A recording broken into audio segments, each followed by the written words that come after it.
So దీనికి సంబంధించి government ఏమేం చేయాలనుకుంటుంది క్వాంటమ్ టెక్నాలజీ మిషన్ లో వచ్చే 8 సంవత్సరాలు అంటే 2030-31 వరకు ఈ 8 years ఈ మిషన్ మోడ్ ప్రాజెక్ట్ లో గవర్నమెంట్ ఏం చేయాలనుకుంది? ఒకటి, ఇంటర్మీడియట్ స్కేల్ క్వాంటమ్ కంప్యూటర్స్. అంటే ఇప్పుడే సడన్ గా లార్జ్ స్కేల్ క్వాంటమ్ కంప్యూటర్స్ మనం చేయలేకపోవచ్చు, కానీ ఈ 8 సంవత్సరాల కాలంలో intermediate scale quantum computers start చేయాలి. రెండోది, శాటిలైట్ బేస్డ్ క్వాంటమ్ కమ్యూనికేషన్. ఈ శాటిలైట్ బేస్డ్ క్వాంటమ్ కమ్యూనికేషన్ అనేది ముఖ్యంగా మన మిలిటరీ ఇన్స్టలేషన్స్ అలాంటివి ఉంటాయి కదా, ఉదాహరణకి ఒక మిలిటరీ సెటప్ నుంచి ఇంకో మిలిటరీ సెటప్ కి కమ్యూనికేషన్ వెళ్ళాలి.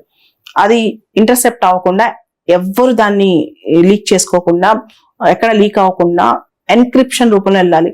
అప్పుడు ఈ క్వాంటమ్ టెక్నాలజీ చాలా ఉపయోగపడుతుంది, ఈ క్వాంటమ్ కమ్యూనికేషన్ టెక్నాలజీ. తర్వాత క్వాంటమ్ కీ డిస్ట్రిబ్యూషన్, ఇవన్నీ ఎన్క్రిప్టెడ్ కీస్ అన్నమాట. తర్వాత మ్యాగ్నెటోమీటర్స్. మ్యాగ్నెటోమీటర్స్ అంటే ఒక మ్యాగ్నెటిక్ ఫీల్డ్ కి సంబంధించిన స్ట్రెంగ్త్ ని, దాని యొక్క బలాన్ని, దాని యొక్క డైరెక్షన్ దిశని సూచించే పరికరం అనమాట మ్యాగ్నెటోమీటర్ అంటే. ఒక మ్యాగ్నెటిక్ ఫీల్డ్ కి సంబంధించిన స్ట్రెంగ్త్ కానీ దాని యొక్క డైరెక్షన్ కానీ సూచించే పరికరం. ఇవి చాలా సెన్సిటివ్ ఉంటాయి, దీనికి సంబంధించి రీసెర్చ్ చేయటం.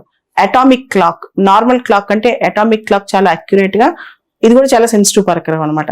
దీనికి సంబంధించి కూడా క్వాంటమ్ లో రీసెర్చ్ అనమాట.